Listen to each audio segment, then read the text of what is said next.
Good morning, good afternoon, or good evening, no matter where in the world you are joining us from. You've reached the bus station, and this is Busted Now. We are the Brunch Busters. My name is Bobby Munson, and the man beside me, Chris Parrish. Parrish, how you doing today on this Father's Day Sunday edition of Busted Out? I'm doing very well. I'm doing very well in the fact that it has finally dawned on me that this is the last time I'm going to do Father's Day without being a father, which is very weird. Very weird, actually, in fact. How are you? I'm doing great. You know, I'm riding a high from last night. Again, for those who didn't know, I finally, after 6 years, got the opportunity to do ring announcing for Prairie Pro Wrestling. It was a dream come true for me, so I'm right up there, just living my best life right now. But, you know, I'm also very excited about today. I'm very excited about today, Parrish. Yeah, and before we introduce him, let's just show you one last quick video of who our guest is if you are new to this channel.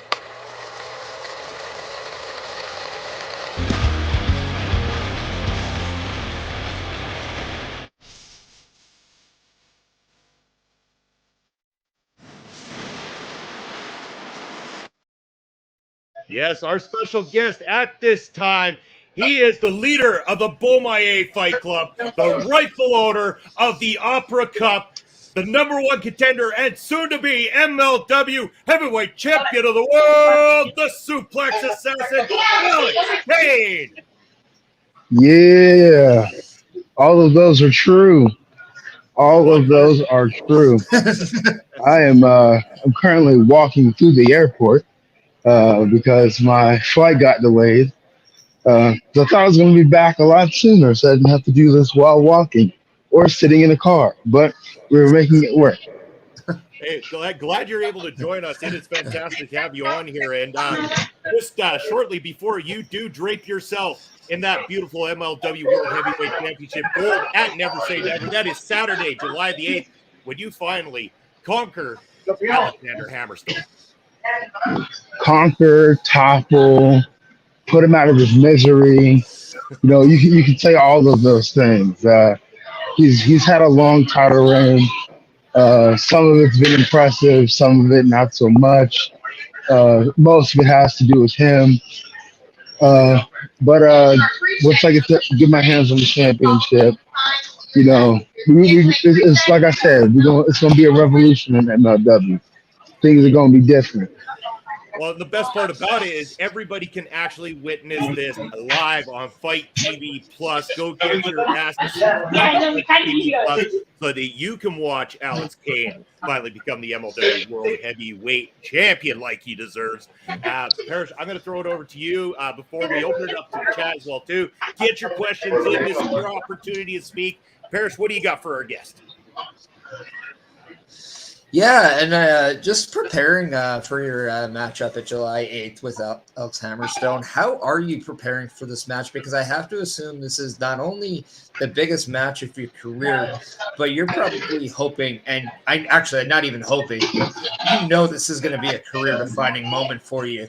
So what is the mindset of the Suplex Assassin going into July 8th? There's I don't know if it's the famous saying, but get ready and stay ready. So I've always been ready for this. It's just been a matter of getting to this point, getting to this moment. But I've always been ready for it. Just as far as preparation goes, I've been trying to add some new stuff to my arsenal. I've had the chance to really try out some things these past couple weeks. Just to see if they can be a mainstay, be a real fit into my arsenal. So that's really what I've been doing. I've been adding things just because I know I'm gonna need to bring out some, I guess you would say, rockets to take down Hammerstone Warrior Hogan. Yeah, he's definitely got that resemblance for sure. I want to go back to the reason you are the number one contender outside of your impressive accolades that you've done inside that ring already. But the Battle Riot 5 is what secured it for you. Going through 39 different competitors in that Battle Riot, you were the number one man walking in. You took everybody down in the process. But that ending, that finale, choking out Davey Boy Smith Jr. in epic fashion. I want to know, what was that feeling, that moment when you finally tapped out a former MLW champion like that, choked him right out in front of everybody to secure your place in this title match? Fatigue. If you watch it back, and you can see after that, I just laid there. For a minute. I was just like, damn, I really did this.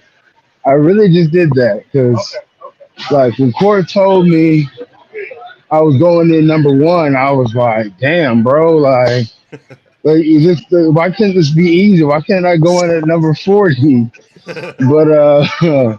But it definitely added to the epicness of winning it, and I think it added to the epicness of those BOMAYE chants going, and with me not even having to say anything, they was just on it. So that made it that much more dope. But yeah, it's definitely a piece of history that nobody's ever gonna be able to take from me, and then to go in number one, win it, and then to go on and beat Hammerstone for the world title. It's never been done before either. So I've got another huge career-defining moment. Also a huge history-making moment. I want to talk about the BOMAYE Fight Club for just a minute as well, too. This is something that you started, and alongside Mr. Thomas, who's also absolutely fantastic. Think the world of him. But you've been adding very bits and pieces to the BOMAYE Fight Club. We've seen a lot of new members out there at ringside with you, including someone was on our show a few weeks ago, Bougie, who joined us here as well too. What can we expect going forward? Is there going to be a BOMAYE Fight Club arsenal in your corner at Never Say Never? I'm always scouting. I'm always scouting different talent. It's just what sticks and what I need right then and there. That's why I have O'Shea in there now. Another heavy, because I want to go after some tag team gold, and I'm not always available for things like that. So to have O'Shea in there, now I have O'Shea and Thomas, two towers of men who can, really wreck some shit. So that's why I have them there. And then like all of the other, people that you see from week to week on MLW coming out with me on my entrance. Those are kind of like recruits, kind of like young boys, if you would say that. So to speak.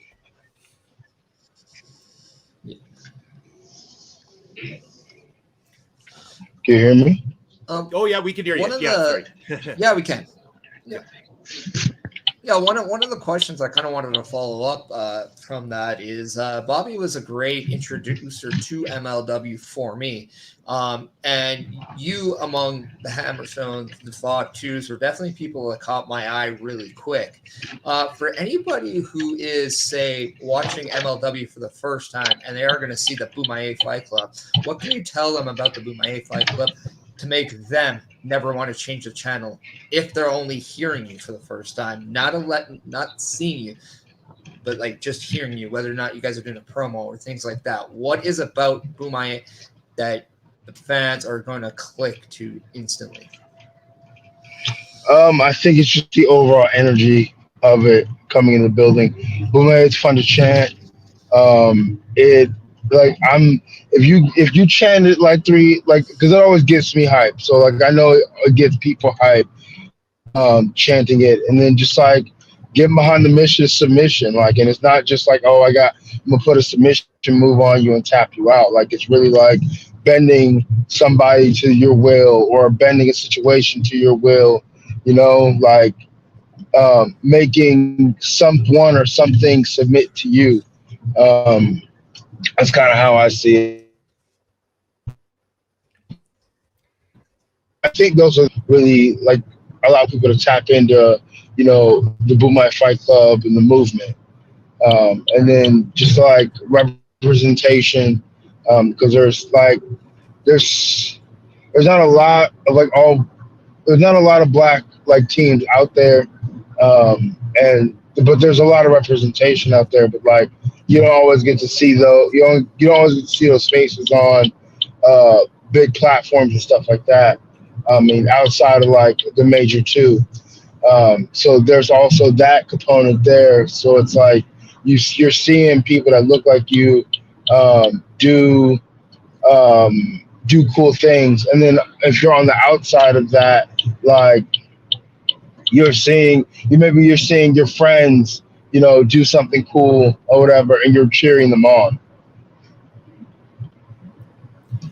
And yeah, the nice thing about the BOMAYE Fight Club is it is starting to develop into this absolute force, and it's going to become the biggest faction outside of the big guys in professional wrestling. That's going to end up conquering all the different areas that you guys go to.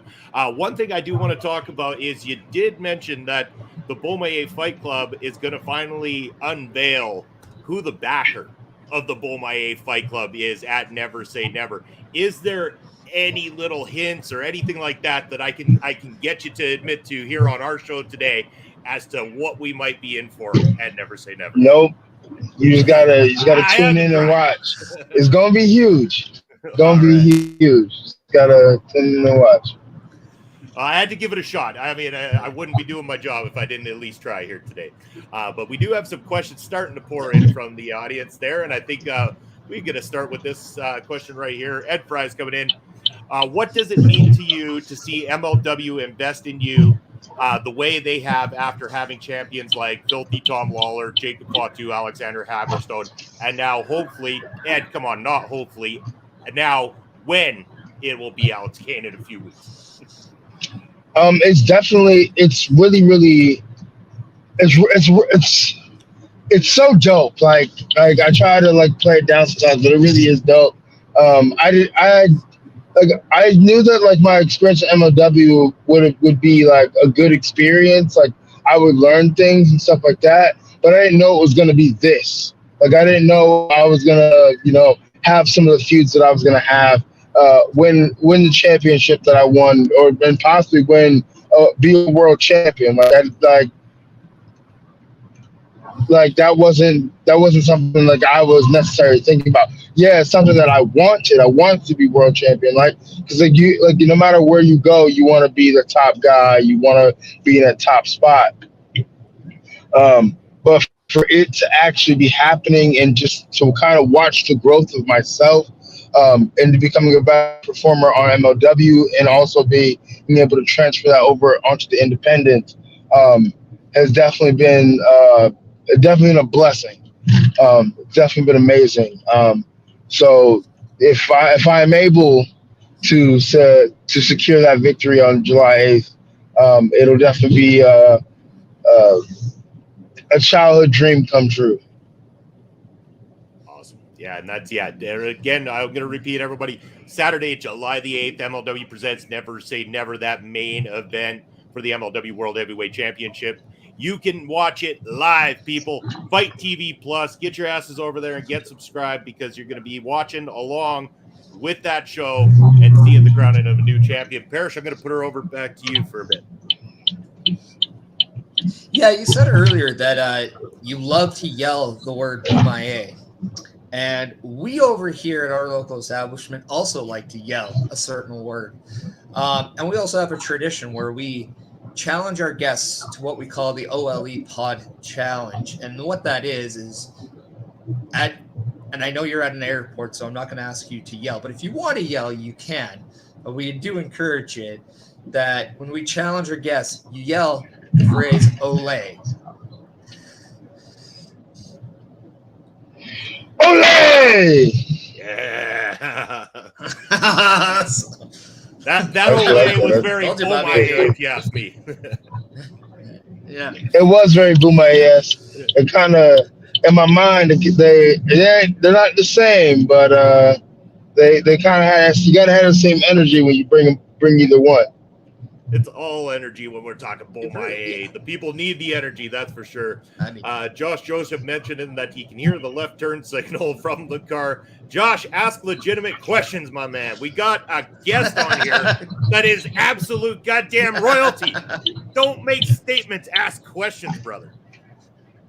What statement is he making? He's just about hearing your left turn signal in the car there. No, I'm sorry. When you travel the states and stuff, sometimes you don't get back to be at your house to do things. So you have to do them. You be a professional and do them when you can. I'm sorry, bud. Yeah. I guess turn down your volume or something. I don't know. or just realize that we've got one of the best guests you could possibly have on a show right now. And get your damn questions in. That's what it's all about. Just like Chris Best coming in, asking the question. He wants to know, other than the guys in MLW, who are some of your personal dream matches? Dream match for myself, definitely Josh Alexander. At the top of that list, it's Shelton Benjamin. I don't know how or if that could even happen, but if it could, I would be elated. Let's see. Gresham, which I haven't. I hope that happens. I think that would be a good one. Who else?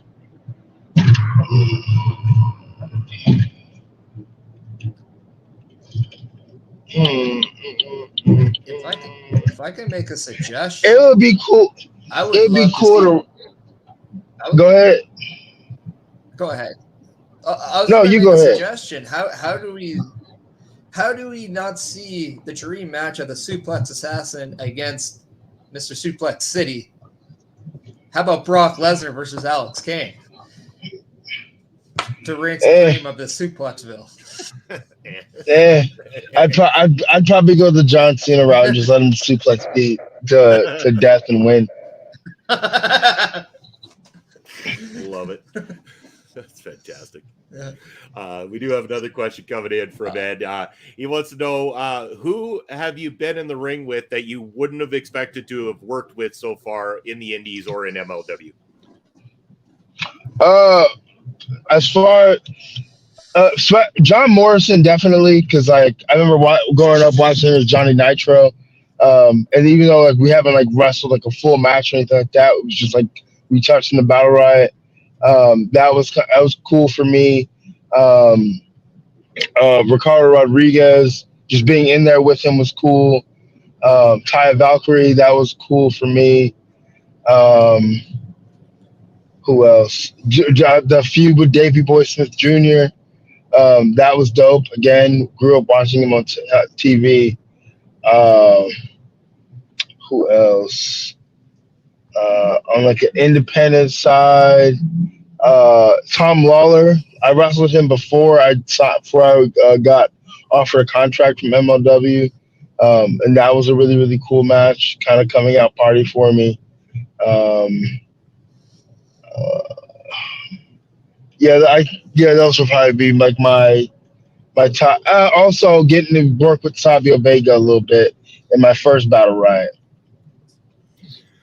Awesome. And Snitsky. Oh yeah, Snitsky, that was cool too. That was a nice little surprise there at the Battle Riot. Yeah, I was about to bring him up too, because that was pretty cool to see him in that Battle Riot. It wasn't his fault though. No. Oh no, this time it was.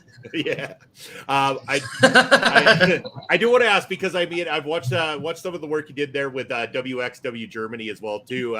Where have you been in the world so far that has really stood out for you? Where has your world travels taken you in the world of professional wrestling? As far as like international stuff, I think the place that I enjoy the most is Mexico. I'm trying to get out to England, trying to get out to Canada, but as far the only place I've been internationally really Germany and Mexico, but Mexico is definitely my favorite, just because of the history there, the fans there, like they get it. They're like, no matter what language you speak, they get it. They're in the show, but they're not trying to like take over the show or anything like that. They're just there to have a good time, drink beer, and heckle the fuck out of you. So I definitely enjoy that. They paid their money and they are going to have a good time doing it. For sure. As you did mention Canada, of course, that's our neck of the woods. So again, outside of this isn't really a question, just more of if that plan to do a tour around Canada or something does happen, definitely reach out to the two of us. We can definitely set you up with the right people to talk to to make that kind of stuff happen up at our neck of the woods here. So. I will keep that in mind, because when I beat Hammerstone, I have the world title. I'm trying to go on a world championship tour. Nice. I would love to be there in person to actually see that championship over your shoulder. That would be absolutely phenomenal. Chris Best saying that going back to the matches and stuff that he'd like to see. He'd love to see you take on Big E. He said you versus Big E would be big money. I appreciate that. I would like to work Big E as well, but right now we don't know whether Big E going to be back in the ring one day or not. But yeah, that would definitely be a fun one for me as well. Certainly. Parrish, go back to you for a bit here. Yeah. I know. Just when on July 8th you do defeat Alex Hammerstone, I'm not doing this what if Ed. I know that used to be a name of your show, but I'm doing reality-based questions here. When you defeat Alex Hammerstone, July 8th, become the new heavyweight champion, you're talking about wanting to do that world tour after becoming champion. What are some of the most oh my God, if this happens, it has to kind of tight moments, whether it's like venues, whether it's opponents? What would be some very special moments for Alex Kane as MLW champion in this MLW Championship World Tour? I guess one, as far as stateside goes, just be able to defend it in my hometown, which would be Atlanta. That would be dope for me. To be able to, go to like truly be a world champion, like go to fucking and like just anywhere in England, more places in Europe, hell, even go to Japan, maybe even like be able to defend. If I was able to defend the world title in Noah, I would be, I'd go nuts. I'd lose my shit. Is there somebody specific you're targeting in Noah? I hope they better be targeting in Noah. And I don't mean just targeting for bring talent over here. I mean sending us over there. Yeah, no, that like, are you targeting anybody over in Noah when you're looking? Okay, if no. My sights are just on Noah. Okay. Go ahead. One question I did want to ask, because I think there's going to be a lot of people in our chat that are meeting you for the first time or starting to get to know you a little bit more outside of seeing you on their screens during the MLW broadcasts. What can you tell us about the evolution of Alex Kane? Like where you got maybe your start and who you can attribute a lot of your career to, because as anybody who's stepped in the world of professional wrestling knows, you cannot make this on your own. You do need a plethora of help. You need a lot of people by your side, that support system. Who do you credit to being very supportive for Alex Kane from day one to present day? It wasn't necessarily. First person is my wife. Wasn't necessarily from day one, because I didn't meet her on day one, but from when I met her to where we are now, she's always been extremely supportive. It allowed me to keep my head on straight and never kind of let me like get down on myself or anything like that. It's always like breathed confidence into me, which has always been amazing. And then also my family. They're all behind me. They're all big fans of me, of course. I mean, I guess they have to be big fans of me, but they're all big fans of me. As the same thing, they've always breathed confidence into me. Anytime I ever get down on myself like that, they're going to pick me up. A gentleman by the name of Wicked Nemesis. He's a manager in like the Alabama area, like South Georgia area. He was really the one. He was the one that kind of made me realize early in my career that I could be a problem. And then when I wrestled O'Shea Edwards for the first time in Georgia, which he's another one that's definitely in my circle. Now really in my circle is in the BOMAYE Fight Club now, but even before that, he was definitely he's definitely a mentor of mine. After wrestling him is when I really figured out, okay, like I'm gonna be somebody in this business.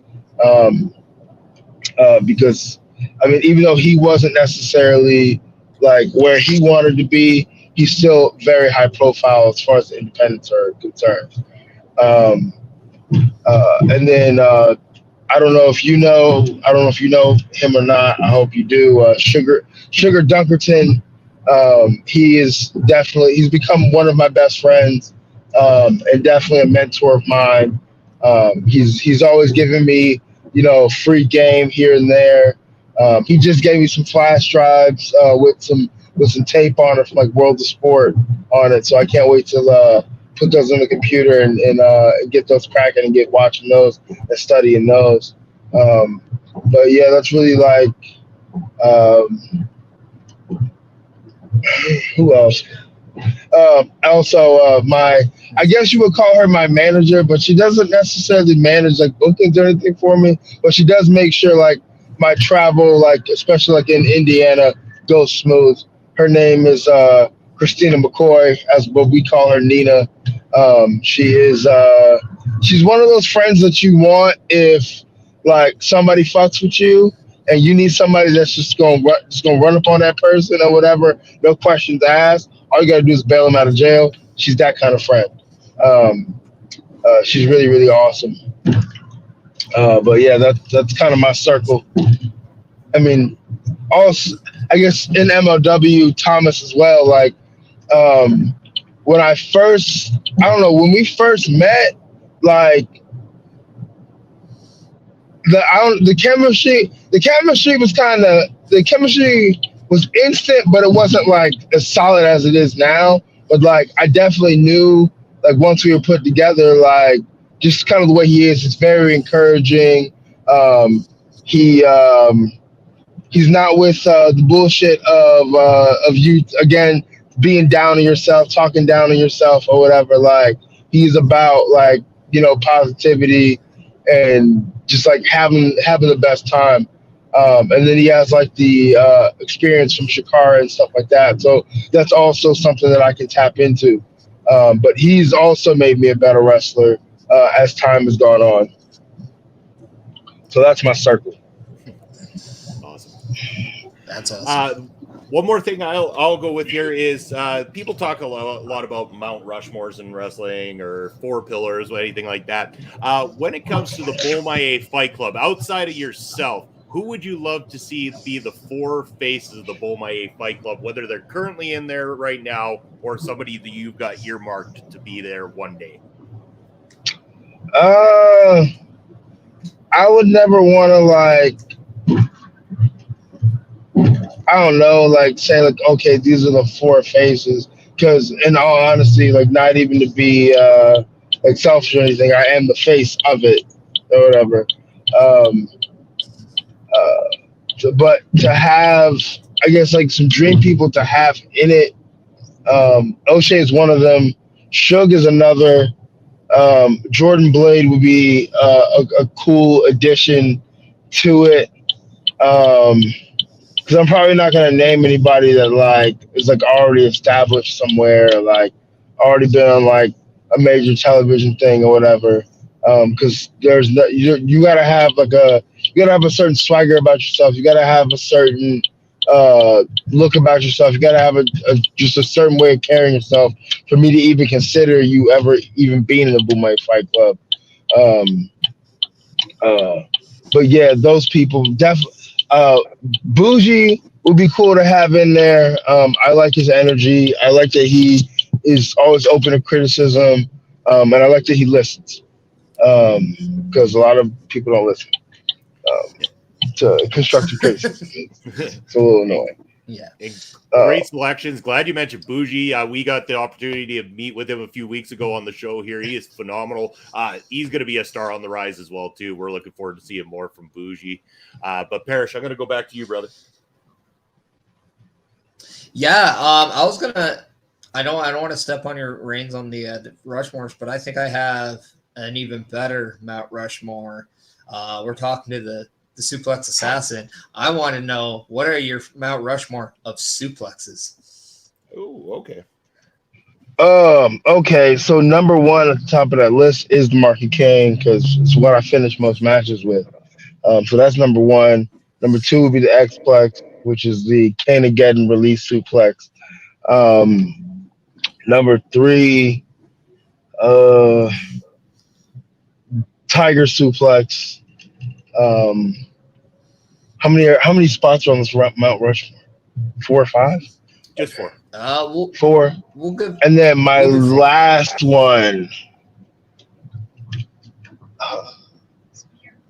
It's not a suplex. It's not a suplex, Milena. Spears not a suplex, my friend. I didn't know I was about to listen. Okay. That was funny. What would be the number 4?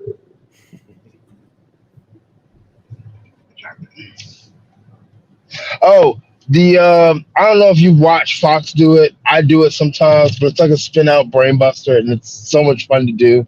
It's so much fun to give. Awesome choices. Awesome answer, dude. But again, our audience, if you have any last questions that you want to get in here for Alex Kane, get them in right now. Parrish, anything else that you want to ask our guest?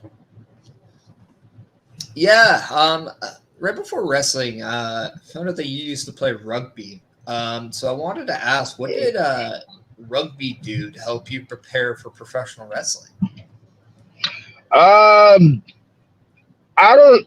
think probably maybe the biggest thing is getting used to taking damage, not having really any kind of protection, really, kind of like upping like, your toughness and stuff like that. Being able to be in like extremely tough situations, grueling situations, and being able to come out on top. Or sometimes you don't come out on top. It's life. It is what it is. But like I've always played, like throughout my entire life, I've always played like the roughest, most like injury prone type sports or whatever. I played football, I wrestled, I played rugby. So it was always like, I've always loved the physicality. That's probably the biggest thing, the physicality of things. I think that spilled over into my wrestling, and that's why, so many people like can kind of gravitate toward me and be like, okay, we like this guy. Like this guy makes it feel like he's really out there trying to kill somebody. I remember one of the guys in the MLW office. They told me that they every time they see me on screen, they get the feeling that literally anything and everything could happen. I could just pop off and punch a fan in the face, or I did slap one with a cheesesteak, but Yeah, that was fantastic. that's that. But like he has that feeling of inherent danger when I'm out there. So that's the kind of feedback that I like to hear. That's fantastic. We do have one more question that came in from Chris Best that we'll take from the audience. We'll make that the last audience question here. Chris Best wants to know, when you win that MLW World Heavyweight Championship, who would you like that first title defense to be against? Who would I like the first title of? Ray Jazz. Nice. Yeah. That's a good selection there. I don't have any more further questions myself. I will make this statement though, Alex Kane. I want to say that in the short period of time that I've gotten to see your work since debuting in MLW, you have quickly rose to easily one of my favorite people to watch in the industry today. I don't care what company it's for, the big ones, the independents, anything. I want to tell people, watch more Alex Kane, because this guy is absolutely on fire inside the ring, on a microphone, every little bit of it. You are a rising star, my friend, and I can't wait to see you at the top of every single thing that you do in your career. I appreciate that, my friend. Parrish, anything else that you want to ask Alex Kane before we let him get on with his day here?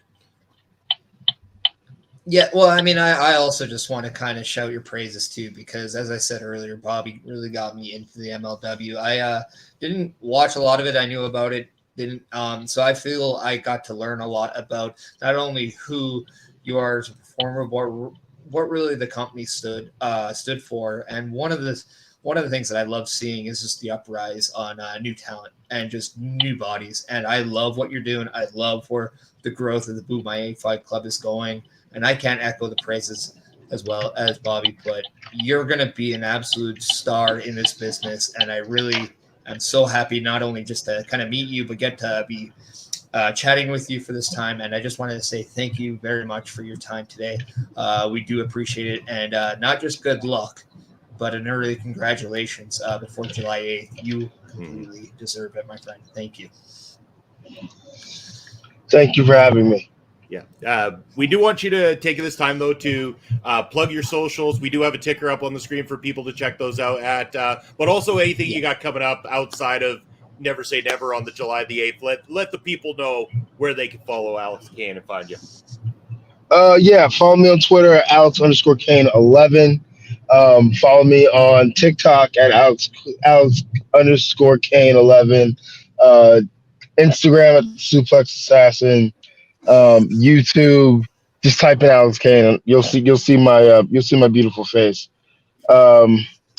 What I got coming up, other than July 8th, I will be in Athens, Georgia for Classic City Wrestling on July 22nd.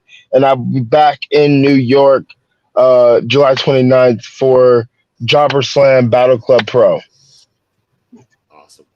Fantastic. Again, thank you so much for joining us here today, Alex Kane. It means the world to us that you took the time, especially with your busy schedule, to be here, be part of the show. Looking forward to watching on Saturday, July the 8th, MLW presents Never Say Never, when Alex Kane finally conquers Alexander Hammerstone to become the new MLW World Heavyweight Champion of the world.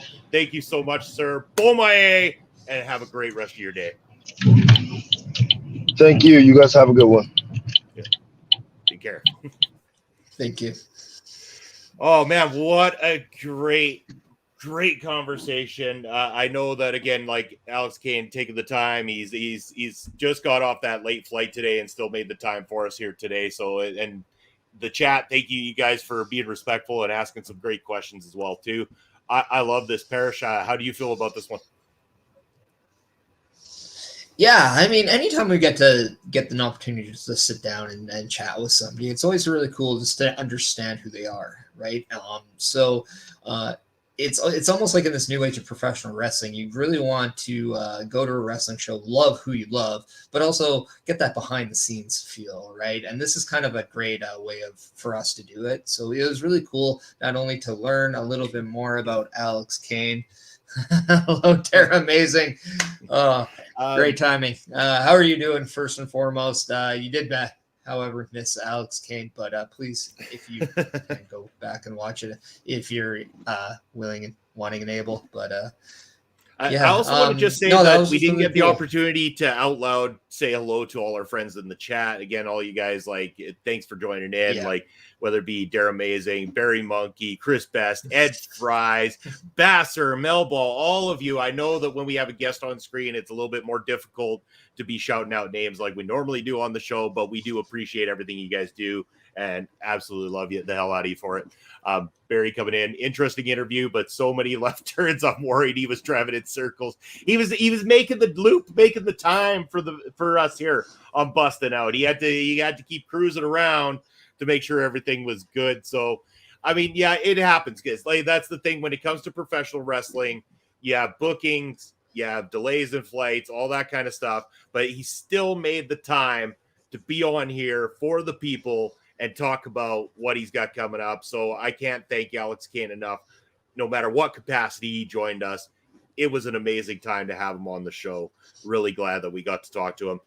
Chris Best saying, fantastic interview, guys. Chris, it's only made better by everybody who asked the questions, including yourself. I'm glad that you were able to come in and join and do that with us. And he's in a NASCAR race. I don't know if they signal left turns in a NASCAR race. That would be funny, though. I'd get a kick out of that. Have them having to stop at stop signs. And I don't think they do either. Signal. But that'd be hilarious. Watching NASCAR, they could come to a 4-way stop or something like that, and they got to put on their left signal to take their turn. I love it, Chris. You're on to something, man. I'd start watching NASCAR if that were the case. I thought it was absolutely amazing that he again, like, he literally got, like, he had messaged me saying, like, my plane's gonna land at this time, and then giving me the heads up that you know, he had a little issue with the flights. And anybody who's flown throughout the world, or even just whatever, like, I had a couple flight delays when I went down to San Antonio for the Royal Rumble. In fact, I had to spend a night in Denver instead of being in San Antonio that night. So I understand it all too well. And man, like, it takes a mental toll on you. You're physically upset when there's issues at an airport. They don't really give you information that makes sense. So the single fact that he was still being communicative and put in that effort, like, very well, respect from me, like a lot of respect from me to him on that. And we cannot thank him enough. But to mention about those left turns, if you've been following Alex Kane, he doesn't take left turns because every turn he takes is right. Just like the decision to come to the bus station. That's exactly where he was going with people. And he is going to take one final turn that is right on July 8th at Never Say Never when he goes up against Mr. Hammerstone for the MLW title, which I know, you know, we all know he's going to assassinate in a suplex way to becoming the new champion. And don't get me wrong, I don't have a problem with Alexander Hammerstone. He is fucking fantastic himself in every sense of the word. No. It's Alex Kane's time. And Alex Kane, for me, even is just a slight bit more entertaining as a whole than Hammerstone, and not by much. They're both really good. They're both going to be stars. It's just Alex Kane's time, especially on the MLW side. Hammerstone's been phenomenal. He has done great things, not only with the National Openweight Championship and never losing it, giving it up when he became the World Heavyweight Champion, and now this phenomenal run as the World Heavyweight Champion.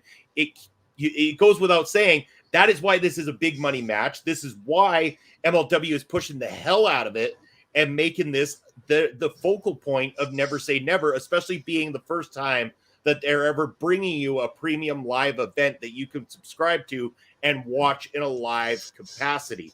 And again, I'm just going to take the minute to plug this. We are going to be doing a live watch along on Saturday, July the 8th. You know that myself and Pop Spokes, big fans of the MLW stuff. So we're definitely going to be on screen live with you guys. We might have some friends popping in as well too, but we're going to be watching the show. We're going to be talking about what's happening in the capacity that it's happening, because for the first time we can do a watch along that's happening live as it goes down. I'm looking forward to it. It's going to be awesome. Chris Best coming in. Imagine getting Hammerstone on next week's show and Busted Out being used as part of the angle leading up to their match. Damn. I mean, I'll be honest. I have tried reaching out to Hammerstone before, and I'm not saying he's ignoring me. He's just a busy man, and I'm pretty sure that he probably gets a ton of requests every day to do some of these shows, and I don't blame him for not getting back to every single person. I'm not outside the realm of possibility of at least trying again. Yeah. Speaking of not ignoring, we cannot ignore our beautiful partners over at Rogue Energy, where if you go to rogueenergy.com and use our promo code OLE Pods, you can save 10% off that order. Go to rogueenergy.com, as they got a vast amount of flavors back in stock. And if you're a U.S. resident, you can get those flavors in a can form as well. Even if you want to go there and you're like, you know what, I got my fill. Do they have anything else? Yeah, you can get amazing things like mouse pads, like shaker cups, like hats. They have a lot more there as well. So go to rogueenergy.com, OLE Pods, save yourself that 10% off your order. And you know what, Parrish, speaking of Never Say Never, this is kind of new information, so I think this might warrant this. Breaking news, something recorded. So the Never Say Never card, we talked very heavily about Alexander Hammerstone and Alex Kane. It was also announced earlier that Ichiban and TJ Crawford will have a match, as well as Timothy Thatcher and Tracy Williams. But there is, and also, the Samoan SWAT team taking on the Calling in a tag team title matchup where the fans bring their weapons. But it is now announced officially that O'Shea Edwards, who was very heavily talked about by our guest Alex Kane here today, is also featured in a singles match on the MLW Never Say Never card. His opponent is still yet to be announced, but that is going to take place at Never Say Never. O'Shea Edwards taking part in that, and based on the recommendations from Mr. Alex Kane, I'm very much looking forward to seeing O'Shea Edwards at Never Say Never. Yeah, and let's if you don't mind, if we can maybe do like a rundown of this card, just so people can be a little bit more, let's just say, educated with the MLW product itself. I know we do have some fans out there, but let's go through this card and let's talk about, outside of this main event, other matches that we're looking forward to and you can enjoy. Perfect. Sounds good. So let me give a full rundown of it. So outside of the main event, we, of course, have Gene Snitsky, who we talked about here on the show today. He's going to be taking part in a singles match. Opponent still to be announced as well, too. We've got the debut of Ishiban in MLW as he's taking on TJ Crawford. We have got the Samoan SWAT team, Lance Anawai and Juicy Finau, defending the MLW World Tag Team Championships against the calling of Akira and Ricky Shane Page. Of course, Raven and Dr. Cornwallis obviously going to be in the corner of those two gentlemen. It is going to be chaotic up in that one. We have Timothy Thatcher making a return to MLW at Never Say Never as he takes on Tracy Williams. As I mentioned before, O'Shea Edwards in singles competition, his opponent to be announced yet still. And then in a trios match, we have got Jesus Rodriguez and the FBI, Little Guido and Ray Jazz, another name that Alex Kane dropped today, against Microman and the main event, Jay Lion and Midas Black. That is the card so far. Have got they're amazing. Number one, Ishiban. Yes, sir. And that's it's gonna be awesome. Like, so far, there is nothing on this card that I'm not looking forward to. It's gonna be interesting though, too, because this is also the MLW Fusion tapings. So as we do as we watch this, we're gonna be privy to what's going to be coming up on MLW Fusion, which kind of, I don't know if it means I'm going to, I'll still probably watch Fusion out of curiosity of how it goes together from the tapings to that. But my regular Thursday night show with Papa Smokes won't have a Fusion watch along necessarily tied into it. We're going to do these live MLW premium live events for you guys as a watch along moving forward on that side of things, and focus Ring Respect Radio on some of the topics of the past and different independent companies as well too. So very much looking forward to it. It is a fantastic card. Parrish, I hope that, if you got the time, come join us as well too. And anybody else, I'll be there. We're going to have a great, it's going to be a great party stream. We're going to have a blast. We're going to do this in the OLE way that night. It's going to be absolutely off the hook. I'm looking forward to it. Yeah, and I know we're kind of gearing to that hour mark. I know we're a little bit away, but it just seems like this would be a perfect time to show other people other shows where you can also show the OLE way. You say the calendar time? I'm going to play I think it's calendar time. You know what? Calendar Why time, not? baby. Also, before I do that, anybody who is watching, if you are a father or you have the opportunity to go see your father, we would like to wish everybody a happy Father's Day. And because let me tell you something, it is absolutely amazing what those parents do for you. If you have an opportunity to go talk to your dad and say thank you, please do that. If you're a father yourself, happy Father's Day. I will join the club next year. For that, calendar time. Let's see what we have coming up on the good old OLE.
We have got so much coming up on the calendar for you guys this coming week. I do also want to mention all the great content that you can find over on our channel currently that's happened over the last little while is all there. Check it out, including last night where Lauren Goodnight and Astrid Bizarro did a stream following AEW Collision, talking about the very first episode of AEW Collision. So for all of the conversation about last night, go and check out the replay of that one. They did a absolute dynamite job. Like, see what I did there? Dynamite Collision. Yeah, okay. Anyway, but also I just want to mention too, next weekend with Forbidden Door, we're going to have a little bit of a New Japan AEW crossover ourselves, as myself and Lauren Goodnight are actually going to be joined by the NJPW experts, Andre C. and Metal Ball Collins, to do those previews and reviews for you guys. Looking forward to that, as well as everything else, man. And the weekly Marvel talk. This is going to be cool. I love this. Now, I know it's put on the calendar as Wednesdays. It hasn't been confirmed Wednesday or Thursday just yet. I'm not sure, Ed, but last conversation I heard, likely Wednesday, but it could be Thursday based on time and with the show airing. So we'll see. But, you are going to get it in some capacity this week, the start of Marvel talk on a weekly basis during the Secret Invasion releases. Very happy for Ed Fries and for Andre C being able to do that. And also tonight as well, too, not to mention, because it's not on the calendar for tonight, but there is a special episode, not of Marvel talk, but I guess you could call it DC talk, because the movie The Flash came out this weekend. And so Andre C is going to be taking the reins on this thing, hosting your talk about The Flash tonight, and he's going to be joined by Alex Wheat on screen tonight as well too. So very interesting to see what's up with them tonight. Looking forward to tuning into that. So much good shit, Parrish. We got so much cool stuff going on here, and such great contributors as well too. Yeah, and we could not have all this amazing content without our amazing viewers. So if you're in the chat today, we just want to say thank you. If you're following and you watch this at a later time, we say thank you. But the one thing you can do to help is by hitting that subscribe, hitting that follow button. If you're on the YouTube side, hitting that thumb up and clicking that notification bell just to get all those alerts that whenever we're on screen and whenever we go live, you can get right there. And if you can, that Rogue Energy, all this good stuff, if you support us, we can use that to help support you and do even more for your daily content needs. So again, just want to take this time to say thank you to everyone who is supporting us, whether you're one of the 211 on Twitch or the 213 on YouTube. We appreciate you. We love you. Thank you. And with the new rules on YouTube, keep in mind, you guys, make sure to hit play all on some of our videos to help get us get our watch hours up, because here's the cool part. YouTube changed some of the rules so we can get into a step up program with monetization. And once you get in there, you start to get the word out to even more people. So if you can help us get those watch hours up, the subscribes up, all that kind of stuff. We're less than a year into doing this, and I can't believe just how amazing it has been, not only working with the people we work with, but the amazing supporters and community that we've created. I look forward to getting in here, not even necessarily being on screen, even if it's somebody else's show, just listening in and listening to all the love and support that we get from you, the viewers. You're absolutely amazing. And we could, like Parrish said, I have to piggyback off it. We can't do this without you guys. Yeah. But before we do go, we do have a few, we're not exactly done yet. No, not quite. So, Bobby, is there anything outside of MLW that happened in professional wrestling that you want to take the time to chat about? Or if there's anything in professional wrestling that the chat would like to ask us about, now is that perfect time. Well, again, I mean, there's a lot that you could talk about, a lot of things that went down, especially with AEW Collision last night. Miro returned, CM Punk returned. I mean, we could get into the whole debate about that. Let's not get too deep into it. It's not worth it. But it's, it was a big night for AEW. Congratulations to them. I haven't had a chance to watch the whole thing just yet because I was busy last night. I was out at the Prairie Pro Wrestling show doing the ring announcing. So I only just kind of got in late last night and saw a little bit of what went down. But, again, you want to find out what went down on AEW Collision, I can't reiterate it enough that Astrid Bizarro and Lauren Goodnight had you covered from last night. And hello, Astrid. It's great to see you jumping in here to chat with us. But from this week in professional wrestling, though, Parrish, what was the standout for you? I got to ask you. Well, I mean, there's two. I mean, obviously, you can't really say anything wrong about Collusion. That was just a great debut show. Even though I'm personally checked out of CM Punk stuff nowadays, you still have to admit that guy is still a draw, and that crowd was definitely on fire last night, like most Chicago's crowds are.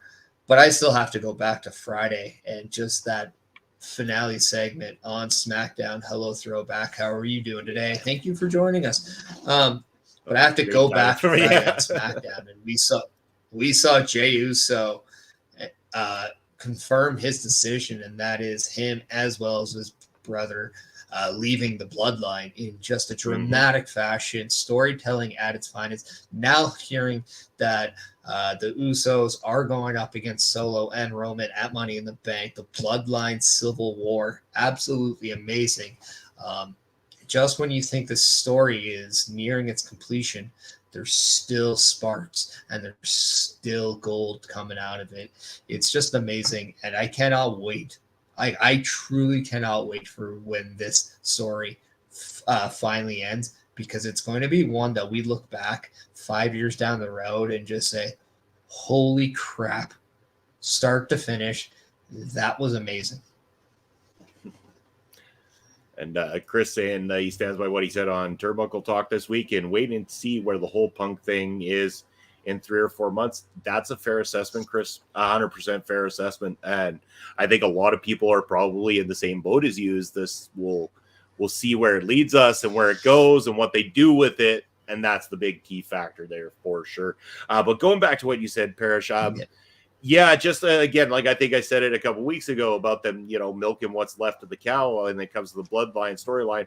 They're still doing it in an interesting way that people are invested in it. And it's like, I haven't agreed with every decision throughout the storyline, but I've agreed with, I'd say 95% of the decisions with it. And while I feel like this one wasn't as surprising as some elements have been, it was still done really well to end the show, make you kind of want to go back and see more. This is the thing that professional wrestling needs to do more of, and that's end their shows. If you're not going to end your show on one of those hero moments, getting that big victory in a main event and celebrating, then the other way to do it is to leave it on something where it's like, now I got questions. Now I need to go back next week and get my answers. And that's how you lead people well in professional wrestling. You keep them wanting to come back for more by telling a story that they're invested in. And that's what they've done here with having the Usos back out. Because the next question becomes, how long is Solo going to stick by Roman's side? Or is he inevitably going to start to see these cracks and go, well, why am I siding with my cousin when I can be siding with my brothers? They could be brothers in arms going forward kind of thing. And I mean, eventually that could end up being part of it. We don't know yet. And the I don't know portion of it is what keeps people coming back for more at the moment. Yeah, and I still think like one of the finales is going to see that Samoan Spike out of Solo be the final nail in the coffin to the championship reign of Roman Reigns. And I also want to just point this out. I saw a lot of people talk about Roman Reigns and why he still needs all the 3 championships. And I'm going to just say this. If you had the opportunity to say how good you are without actually having to say how good you are, 3 freaking championships will do that. Because in a weird way, he won one, he won a second, and then he made the one that he currently has around his waist. It shows you the evolution of his championship reign. I actually didn't hate it. I hope it kind of dies with the day he loses it, but I don't hate it as well because it just signifies how important his title reign is to that extreme. And it's very cocky, and I love it for my one of my top heels. But going back to what you said, like that Solo Roman match is going to be it's likely to come at some point, but it's just amazing to see that Solo Sikoa, when you think about when he debuted at Clash of the Castle, there's a lot of like, oh my God, like why? Like he's just being thrown right in there. And then now you look at where he is. That might actually be one of the best evolutions in what, a 7-8 months, maybe 9 months span. And you're talking like ever, or are you talking just like recent? No, but like just in the modern time, like when you look at people that just went from main roster and now they're one of those guys clicking, like you can make a point. You can make an argument. I wouldn't say he's my favorite, but you can make a point to why Solo could be the right guy to take the title off Roman. I'm not saying should. I'm not saying that's the guy I'm picking. I'm saying you can just make an argument for it because he is definitely just shot out of a cannon recently. And now when he's getting more lights on him, especially more eyes on him from Roman Reigns and Paul Heyman, like this is only making the star power of Solo Sikoa go up and up and up. Yeah, and I think the worst thing, and people can argue with me on this, and I don't, like sometimes I'm all for putting a belt on somebody when they're red hot and everything like that. I don't feel Sikoa is red hot in that same vein of let's put the title around him. I think he's red hot in the way that it's that progression in that period of time looks really good on him. I think that him conquering Roman and being the guy would be detrimental to his overall career, because I think it'll become very much like Roman, where you'll feel like he's been pushed down your throats, and I think people will resent him for it. I think the best thing for Sikoa is turning on Roman eventually, and either, like I know Chris Best mentioned it, possibly costing him the belt, or someone mentioned, sorry, I think it was Chris, but it mentioned about possibly being the one that costs him the belt down the road, or at least if he goes up for the championship at some point, having a solid one-on-one matchup where he's close or he gets cheated out of the opportunity would be a lot more rewarding to Solo in the long run than it would be to just immediately have him be the guy, considering the guys who have tried and failed. I think that you could have Solo look like he's going to win it, get something costs him his opportunity, then he at least has that moving forward. I should have been the guy. I know I can be the guy, and then you work from there to continue to build him until he is definitely 100% your guy. Yeah, like I know it's probably not the favorite guy to do it. Again, all I was saying, you can make an argument for it. He's entering that realm now. I'm not saying he's the definitive answer, because I don't think I would. But at the same time, I'm not in that mindset where I'm looking at who's like I'm looking at this in the same way of the Undertaker streak. Everybody always looks at who needed to break it. Should have been the guy who needed it, not necessarily the most dominant. And that's why people are like, oh, give to this guy or this guy. Why is Lesnar the guy that broke the streak? I don't think the guy who takes the title off Roman should be a guy winning the championship for the first time. I think that's a too much thing. Well, if you were going to do that, then it should have been Cody. Like, honestly, it should have been Cody if you were going to do it for a guy winning it the first time. Cody or Sammy, but I'm saying I don't want it to be somebody winning the title for the first time. That is why I'm leaning towards more if it is maybe like an AJ, whether it is maybe if Randy Orton does come back. Could those two guys be ones that make sense when you really think about it? I don't know. Somebody also mentioned it back. WWE is targeted to go back to Payback at some point this year. When Roman Reigns started Undisputed Championship, he defeated Bray Wyatt in the Fiend character. I would have time, if they're telling the story right, if they came back to that at some point. I don't know, but I would have time for it. But yeah, it'd be very interesting to me. Oh, based on Bray Wyatt? Yeah. I'm not sold. I'm not sold because I'm sour on Bray Wyatt. I have zero interest in what he does next. None. I'm doing well, Bastard. How are you doing? How was your debut of running the camera? You are officially a video bro now, apparently. He is. Right? It's a video bro trio now. How you feeling? Like, yeah, are you sore as fuck today? Because I'm certain you are. You slept for 45 minutes. He's too damn excited. I don't blame you, brother. I don't blame you at all. Dude, you overslept. You overslept. Yeah. Yeah, I mean, okay. I'm going to turn back into the AEW thing because I did want to talk about this. Chris coming in. Bray's due to return any time now. Yeah. I'm always going to have time for the performer, but I will agree with you on this is that his last run was underwhelming. His last couple of runs, however, it's just, I don't know. It's not for me anymore. And I'm only going to say that because I'm burnt out on Bray Wyatt because I have never seen an improvement in other, like the guy can talk. Character-wise, he can perform, but I don't care if you're not going to show me something in the ring worth watching. And my problem with him is it becomes all about a gimmick. Everything, the gimmick match, it's a gimmick character. It's an unbeatable character with no weaknesses, no nothing. All this kind of crap. Like his only weakness was when he was not the Fiend. Okay, I don't care. You have made this guy into nothing more than, in my opinion, inside the ring, an enhancement talent.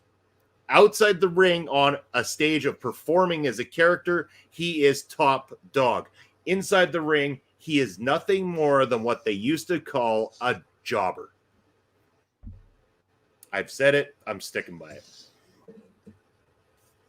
All right.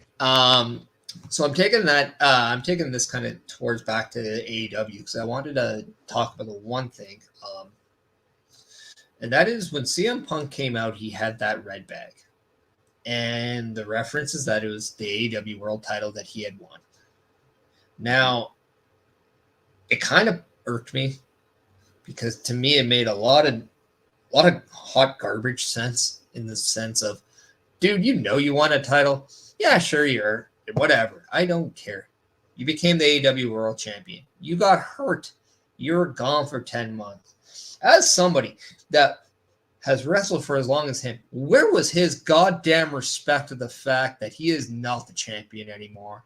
You may feel that you're owed a championship rematch, but don't bring the title out like all of a sudden, like you didn't do what you did. You didn't get hurt. And then 10 months later, like you don't see Seth Rollins bitching that he had to lose the title over an injury. Like, give me a break. Like, I just thought that was like of all losing things, it the minute he won it. Like, yeah. Like you're seeing him come back. It's a good story, right? Like you're going to be in the ring with Samoa Joe. Absolute electricity there, right? So much heritage and history behind those two guys and what they mean to each other. But to come out with that bag and still say you're a champion, that is just the pettiest bullshit I've ever seen. And I just had no time for it.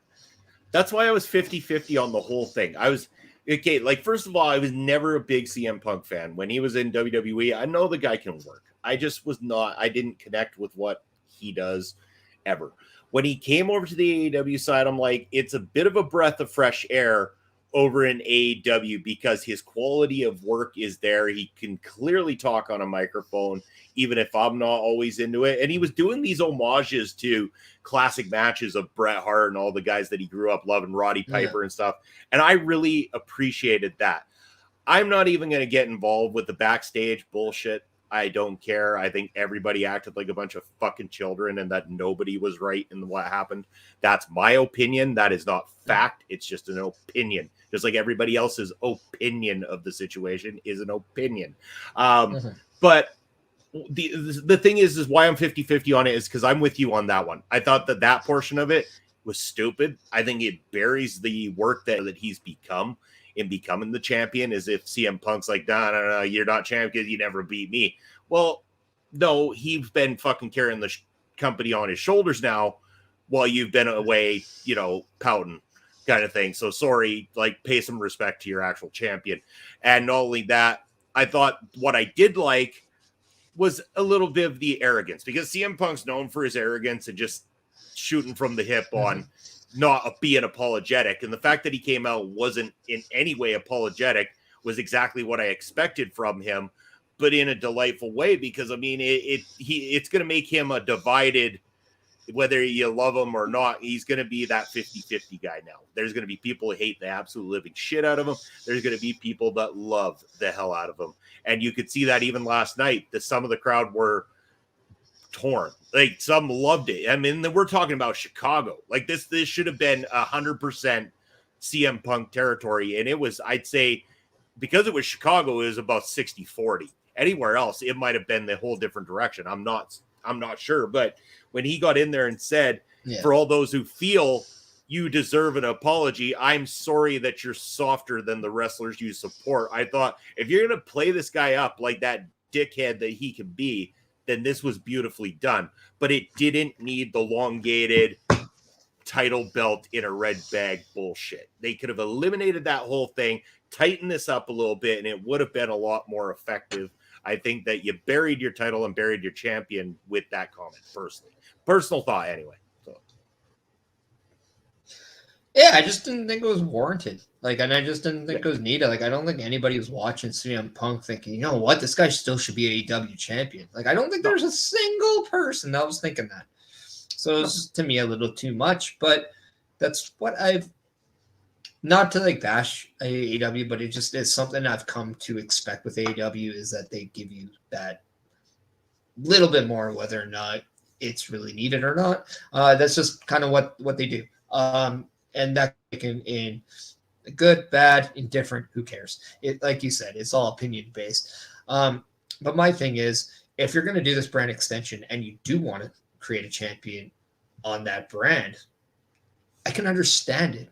But that wouldn't be the way I'd pick, not even in the shortest thing. But needless to say, I did enjoy him and Samoa Joe. I thought that was cool, and I'm glad that if what we saw were the people on Collision, if that's going to be the people on Collision, or at least a good majority of it, I can get behind of who's on that show, because that was a really good collection of talent. Yeah, and I mean, and an amazing job by Sky Blue. She really did propel herself on that show. Being one ladies match, and she was the girl that kind of stepped up and kind of was perceived to be that star. I thought that was a really good presentation for her.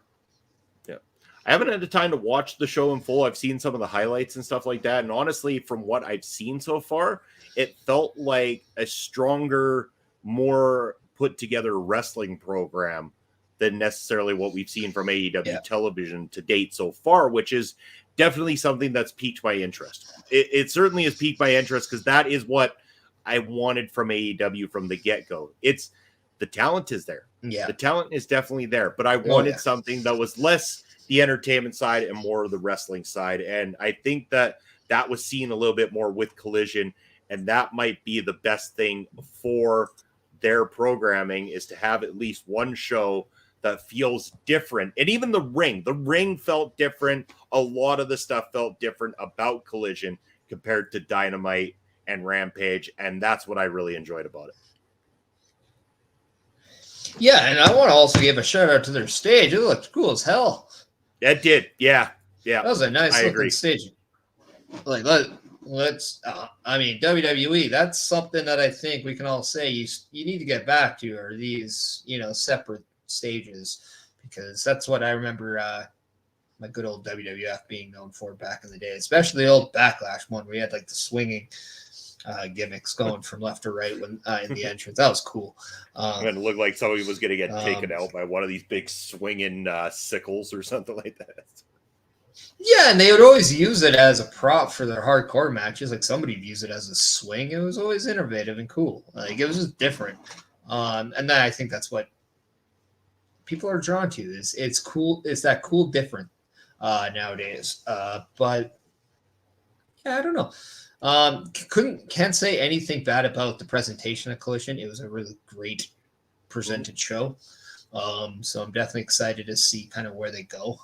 And I'm going to put it in the same category of when I saw SmackDown for the first time, kind of my thoughts on that. And then compared to here, I thought the shows were very comparable in the sense of what they were offering was a different version of a similar product. But, so to me, you can't say anything bad about it. No, I've got no qualms with what they've done so far. I definitely am more interested. I think that I could get more into watching Collision versus watching Dynamite, but we will again. I'm going to go back to what Chris Best said earlier about like his thoughts on CM Punk. I'm going to let it breathe and see. Let's I'll find out in the coming months whether or not that will continue. Or will they fall into some of the tropes that I see that I dislike about? And I don't want to just say about Dynamite. I find the same tropes within WWE programming as well, too, where it becomes so entertainment heavy that I'm not as interested in tuning in personally. And that's a personal thing. Again, if that's your bag, that's what you like. I'm not knocking you because there is something for everybody out there, and watch what you like. That's all I can say. Watch what you like. It doesn't matter what I like. It doesn't matter what Parrish likes. It doesn't matter what your friend next door likes. Watch what you like and enjoy what you like. Yeah, and I think that's why I also really love SmackDown a little bit more over than Raw this week, just because you did get a lot of wrestling. To start the show, you got that gauntlet tag team title match. And even though it was their typical gauntlet, there's going to be a team that gets eliminated very quick, like Hit Row did. It really made a team like Pretty Deadly look great as when they won. It made the tag team of Sheamus and Ridge Holland look really good as they were the first team in and they were the last team eliminated. So they looked really credible after. And I thought it did a great way of showcasing their tag team division. And I like that emphasis on the tag team titles. Then you had a segment with KO and Sami Zayn, and man, something about Pretty Deadly and KO and Sami Zayn just speaks. The longer I see this, the more I'm going to appreciate it. And there's a lot to be said about the way things were presented this week. I think wrestling did a really solid job this week. And that's just it. If you love professional wrestling, how are you disappointed in this past week? It was absolutely amazing. No matter what company you follow. And if you're just the one that follows all, there you go. You are a spoiled little person, aren't you? And like Barry Monkey saying, I watch Impact not because it's better, just it's 2 hours a week. WWE and AEW take too much time to follow. And that's one of my reasons for loving MLW. It's like an hour a week, and it's a tight program. And I can see that it's, and it's again, I watch the WWE premium live events. I watch the AEW pay-per-views. I'll watch MLW religiously. Impact, I try to tune in. Same with some of the others. I like what I like. And especially if I know there's a certain match I want to watch, I'm going to tune into it. It's not about the company. It's about watching what I want to watch in professional wrestling, because at the end of the day, just like all of you guys, just like Chris Parrish and everybody here in OLE, we're wrestling fans. That's what it comes down to. Yeah. Yeah. And Bobby, do you have anything else on the docket? Nothing else from me. I think we've touched on most things. I know that it's been a very heavy MLW episode, which I'm very, very proud of, because you know how much I love my MLW, and I'm really glad that we were able to not only get such a awesome kick-ass guest here with us this week, but that we were able to do so much MLW talk, and that our audience retention and questions and everything like that has just been absolutely phenomenal. I'm always blown away by MLW being a modestly small company, and yet the interest from the fans who really get it coming in all the time to show the support, like Chris Best here. And what I like about MLW is I can choose when to watch it and when I want to. It's because nobody's yelling spoilers at the top of their lungs, even though it's been pre-taped and everything. But, Chris, if you're around, dude, make sure to watch MLW on July the 8th as well, too. And, come have a chat with us and everything like that. Glad you were here to support us today. It's been phenomenal. But in the meantime and in between time, Parrish, wondering that that might be a wrap. It might be time to start looking at a raid, start talking about where people can find us. I do have a raid in mind, if you don't mind. I don't mind at all. Who we got today?